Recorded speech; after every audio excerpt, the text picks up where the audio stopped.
തദ്ദേശ സ്വയംഭരണ സ്ഥാപനങ്ങളിലേക്ക് തിരഞ്ഞെടുക്കപ്പെട്ട അംഗങ്ങളുടെ സത്യപ്രതിജ്ഞ ഡിസംബർ 21-നായിരുന്നു നടന്നത്.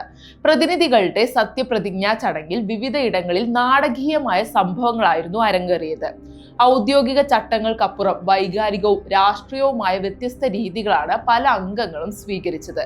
സത്യപ്രതിജ്ഞയ്ക്കിടെ സ്വന്തം പേര് പറയാൻ മറന്നവർ മുതൽ മന്ത്രി കെ കൃഷ്ണൻകുട്ടിയുടെ പേരിൽ പ്രതിജ്ഞ ചൊല്ലിയവർ വരെ ഇക്കൂട്ടത്തിലുണ്ടായിരുന്നു.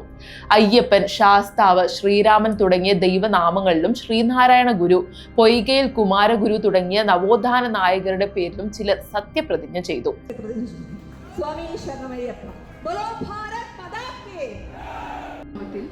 സത്യപ്രതിജ്ഞ ചെയ്യും. നിർവഹിക്കുമെന്ന് ശ്രീ പത്മനാഭ സ്വാമിയുടെ നാമത്തിൽ സത്യപ്രതിജ്ഞ ചെയ്യുന്നു. ഭാരത് മാതാ കി ജയ്. കൂടാതെ ഭരണഘടനയുടെയും ഭാരതാംബയുടെയും നാമങ്ങളിൽ പ്രതിജ്ഞ ചൊല്ലിയവർ വേറെയും.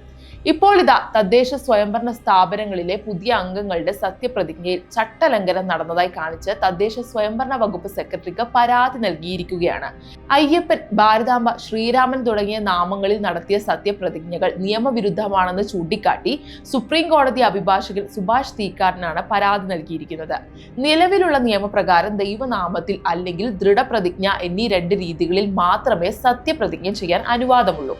ഹിന്ദു ദൈവങ്ങളുടെ നാമങ്ങളാണെങ്കിലും ഓരോ ദൈവത്തിന്റെയും പേര് എടുത്തു പറയാൻ ചട്ടങ്ങൾ അനുവദിക്കുന്നില്ലെന്നും സംസ്കൃത ഭാഷയിൽ സത്യപ്രതിജ്ഞ ചെയ്യുന്നത് ചട്ടവിരുദ്ധമാണെന്നും പരാതിയിൽ വ്യക്തമാക്കുന്നുണ്ട്. ഇക്കാര്യത്തിൽ തദ്ദേശ സ്വയംഭരണ സ്ഥാപനങ്ങളിലെ സെക്രട്ടറിമാർ കൃത്യമായ നിർദ്ദേശം നൽകണമെന്നും പരാതിക്കാരൻ ആവശ്യപ്പെട്ടിട്ടുണ്ട്. പരാതിയുടെ പകർപ്പ് മുഖ്യ തിരഞ്ഞെടുപ്പ് ഓഫീസർക്കും കൈമാറി. നിയമവിരുദ്ധമായി സത്യപ്രതിജ്ഞ ചെയ്തവരെ കൊണ്ട് ചട്ടപ്രകാരം വീണ്ടും സത്യപ്രതിജ്ഞ ചെയ്യിപ്പിക്കണമെന്നാണ് പ്രധാന ആവശ്യം. സത്യപ്രതിജ്ഞ ചെയ്ത 30 ദിവസത്തിനുള്ളിൽ ചട്ടപ്രകാരമുള്ള നടപടികൾ പൂർത്തിയാക്കിയില്ലെങ്കിൽ അംഗത്വം നഷ്ടപ്പെടാൻ സാധ്യതയുണ്ടെന്ന് നിയമവിദഗ്ധർ മുന്നറിയിപ്പ് നൽകുന്നു.